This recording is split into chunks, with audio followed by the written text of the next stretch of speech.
Ma'am, state your name for us. Lorraine Sikorski.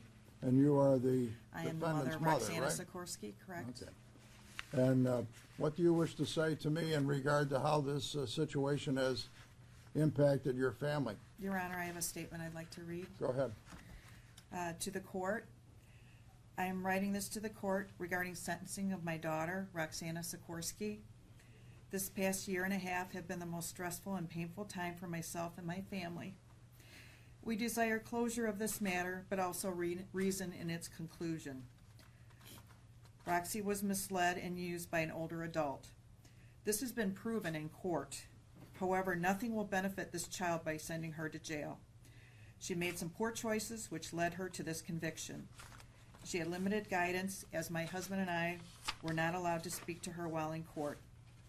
The attorney I had paid to represent her was removed by the court, and a court-appointed attorney who now represents her had her sign a plea deal. I seriously question my daughter's understanding of the plea deal, or that she signed with fully informed consent. In addition, I question her present attorney's motives. Roksana is now 17 years old. She will miss her high school prom, her graduation, her friends, and her family. She is in desperate need of continued psychological help. She is trying to be positive and not lose hope. She is a level 3 for good behavior at her present facility. She is still fragile, and an adult prison would shatter her delicate world. How will sentencing her as an adult help her? Is this justice? My hope is that she would continue school and mature into an independent and caring individual. My son would like her home one day and return to the loving sister she used to be. We miss her and would someday like to return to being a whole family again. I am asking the court for leniency. I love my daughter and would respectfully ask for a lesser sentence in a juvenile facility. Thank you. You're welcome. Anyone else? No one else. Okay. Ms. Tink, do you wish to address the court on behalf of the people? No, Your Honor. Okay. Mr. Evans? Yes, Your Honor. Although we do have a sentence agreement in this matter, I think it would be behooving upon me to point out some of the things that I think that were positive about Ms. Sikorski. She had never been in trouble before. She was certainly influenced by an older person. Unfortunately, that influence didn't rise to the level to be a defense. Okay. Now, since she's been in the Calumet Center and since she's been in incarceration, she's been getting straight A's in school. She's cooperating. She's been a leader at the facility that she's at, helping other people. You know, there's no doubt in my mind that she is going to get through this and be a productive member of society. You know, I had hoped for a better sentence and a better outcome for this for her. Okay. However, we are hamstrung by what the law says and how the prosecutor has charged this. But we do believe that under all the circumstances, that this was the best plea agreement that we could reach under the circumstances, and we would ask that the court abide by the sentence agreement. Ms. Sikorski, do you wish to say anything further to me before I impose a sentence? Yes, Your Honor. Go ahead.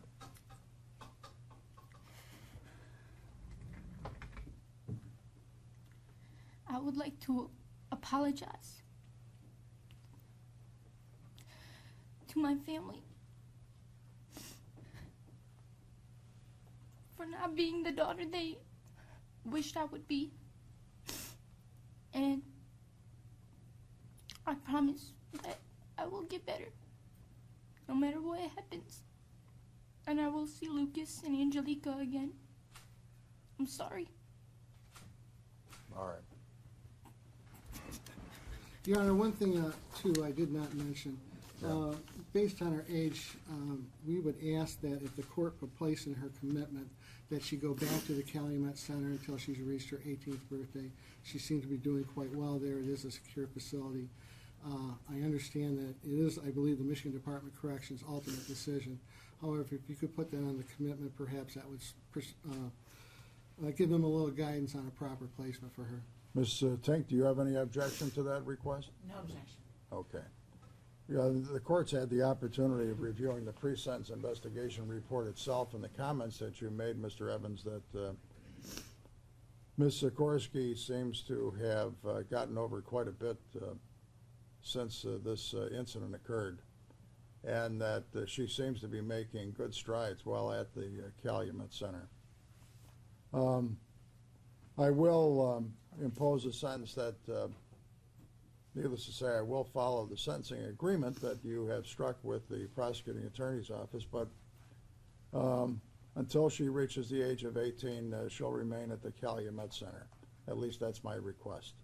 Of course, that will be a decision that the Michigan Department of Corrections will have to make itself. This is truly an unfortunate situation. This is where a young person has been swayed by an older person to have not only engaged in inappropriate sexual behavior, which she was actually the victim of, but also to have conspired with this man to have potentially killed her mother, father, sister, brother, is extremely bizarre. And you could see from at least the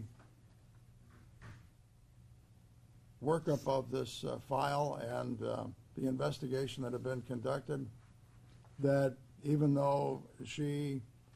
Sikorski, had been willing to apparently initiate or get involved in this situation, that during the course of the process she had second thoughts, where the injury that was sustained by her brother Lucas was more of his being aroused as opposed to, at least that's what it appears, from her initial actions. But I hope that we can provide suitable psychological and psychiatric assistance to her so she does not become a threat to either herself or other persons in the future. Ms. Sikorski, it is the sense of this court that for your violation of MCL 750.83, assault with intent to commit murder, a charge that carries with it potential life imprisonment, that you be remanded to the Michigan Department of Corrections, first at the Calumet Center, for a period of 10 years to 20 years. You'll be given 528 days jail credit time.